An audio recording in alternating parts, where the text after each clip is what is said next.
ನಮ್ಮ ಮಕ್ಕಳು ಮೊದಲೆಲ್ಲ ದೂರದಿಂದ ನೋಡಿ ಮುಟ್ಟದೇನೆ ಎಲ್ಲ ವಸ್ತುಗಳನ್ನು ದೂರದಿಂದ ನೋಡಿ ಒಂದು ಕಲ್ಪನೆಯಲ್ಲೇ ಕಲಿತಾ ಇದ್ರು. ಯಾವಾಗ ಕ್ರಿಯಾ ಪ್ರೋಗ್ರಾಮ್ ಲ್ಯಾಬ್ ಸ್ಟೇಷನ್ಸ್ ನಮ್ಮ ಸ್ಕೂಲಿಗೆ ಬಂತು, ಪ್ರತಿಯೊಂದು ಮಗು ತುಂಬ ಹತ್ತಿರ ಬಂದು ಪ್ರತಿಯೊಂದು ಮಟೀರಿಯಲ್ ಹೆಸರನ್ನು ಹೇಳಿ ಆ ಮಟೀರಿಯಲನ್ನು ಕೈಯಲ್ಲಿ ಮುಟ್ಟಿ ಸ್ವಂತ ಅನುಭವದಿಂದ ಕಲಿತಾ ತುಂಬ ಪ್ರಶ್ನೆಗಳನ್ನು ಕೇಳೋದಕ್ಕೆ ಸ್ಟಾರ್ಟ್ ಮಾಡ್ರೆ. ಆಫ್ಟರ್ 1 ಮಂತ್ ಮಕ್ಕಳಲ್ಲಿ ತುಂಬ ಬದಲಾವಣೆ ಆಯಿತು. ಅವರು ಪ್ರತಿದಿನ ಸೈನ್ಸ್ ಕ್ಲಾಸ್ಗಂತ ಹೇಳೇ ಸ್ಕೂಲಿಗೆ ಬರೋದಕ್ಕೆ ಶುರು ಮಾಡಿದ್ದಾರೆ. ಮೊದಲೆಲ್ಲ ಕೆಲವು ಮಕ್ಕಳು ಏನೇನೋ ಚಿಕ್ಕ ರೀಸನ್ಸ್ಗಾಗಿ ಅಥವಾ ಕೆಲವು ಮಕ್ಕಳು ಲಾಂಗ್ ಅಬ್ಸೆಂಟಿಯಾಗಿ, ಯಾಕಂದರೆ ಹಳ್ಳಿಗಳಲ್ಲಿ ಅವರು ಹೊಲಗಳಲ್ಲಿ ಜಮೀನುಗಳಲ್ಲಿ ಅವ್ರ ಪೇರೆಂಟ್ಸ್ ಕೆಲಸ ಮಾಡ್ತಾ ಇರೋದ್ರಿಂದ ಆಳುಗಳ ಕೊರತೆ ಆಗಿರ್ಬೋದು, ಅಥವಾ ಅವ್ರ ಮನೆ ಕೆಲಸದಲ್ಲಿ ಸಮಸ್ಯೆ ಆದಾಗೆಲ್ಲ ಮಕ್ಕಳು ಸ್ಕೂಲ್ ತಪ್ಪಿಸ್ತಾ ಇದ್ರು, with permission and without permission.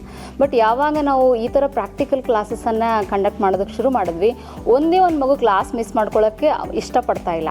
So ಎಲ್ಲ ಮಕ್ಕಳು ಸ್ಕೂಲಿಗೆ ಬರಬೇಕು, ನಾನು ಇವತ್ತು ಕ್ಲಾಸ್ ಮಿಸ್ ಮಾಡ್ಕೊಳ್ಬಾರ್ದು ಅನ್ನುವಂತಹ ಒಂದು ಒಪಿನಿಯನಲ್ಲಿ ಔಟ್ ಆಫ್ ಅಟೆಂಡೆನ್ಸ್ ನಮ್ಮ ಸ್ಕೂಲಲ್ಲಿದೆ.